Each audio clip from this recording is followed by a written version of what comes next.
Good evening, everyone. I'm Tanya, and I'd like to talk to you about the importance of spaying and neutering your pet. First, let's start off with a few alarming statistics.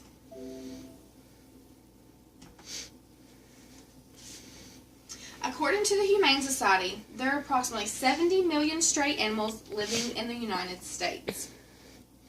Of that 70 million, there are about 6 to 8 million cats and dogs that enter the nation's 3,500 animal shelters every year. That evens out to about 5 homeless animals for every homeless person in the United States. Only 10% of animals entering shelters have been spayed or neutered. A 10% spay and neuter rate is pathetic and unacceptable in my opinion. Those statistics need to change, and it starts with us. Although those statistics are heartbreaking, those are not the only reasons. It is a necessity that you spay and neuter your pets for improved health, for good behavior, and to fight against the issue of overpopulation. First, I will discuss the benefits of improved health. Spay and neutering your pet, believe it or not, will improve an animal's health, and I think we all want healthy pets. In females, spaying will allow your pet will have them to live a longer and a happier life. Spaying helps prevent uterine infections and breast tumors, which are malignant in about 50% of dogs and 90% of cats. Testicular cancer is considered one of the most common tumors in an unaltered male dog. Neutering decreases the chances of that male developing any prostate issues or the testicular cancer.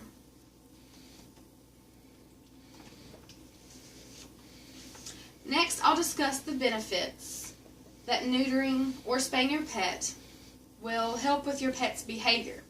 And I think all of you would probably agree that you would like to have a pet with good health or a good behavior.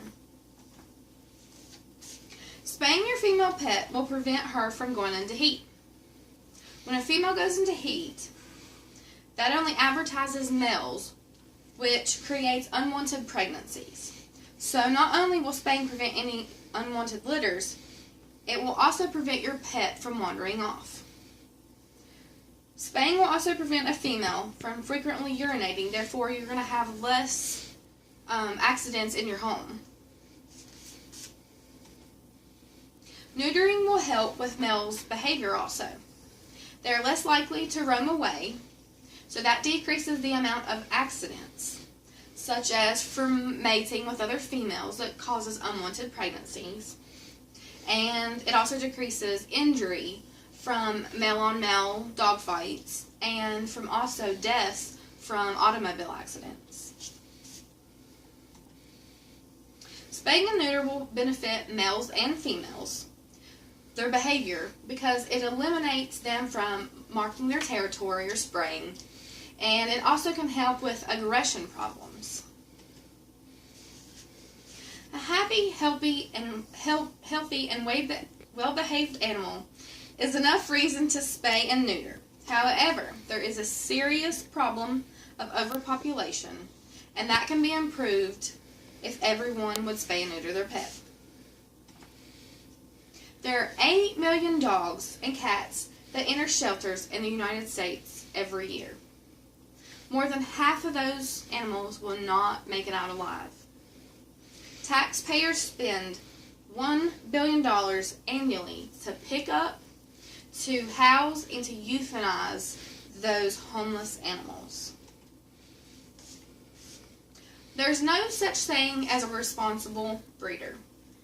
Approximately 25% of the dogs that are taken to those animal shelters, they're purebreds.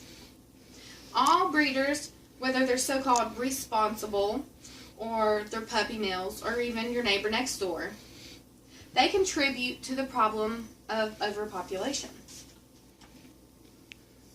Now that you've heard the reasons to spay and neuter, which are improved health, good behavior, and the problem of overpopulation, I'll leave you with one last bit of information.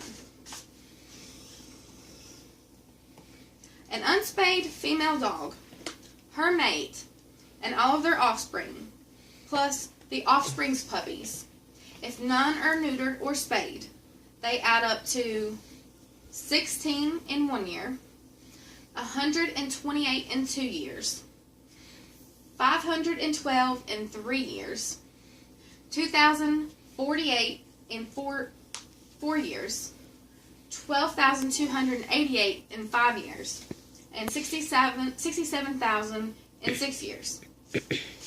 An unspayed female cat, her mate, and all of their offspring, with 2 litters a year, will add up to 12 in 1 year, 67 in 2 years, 367 in 3 years.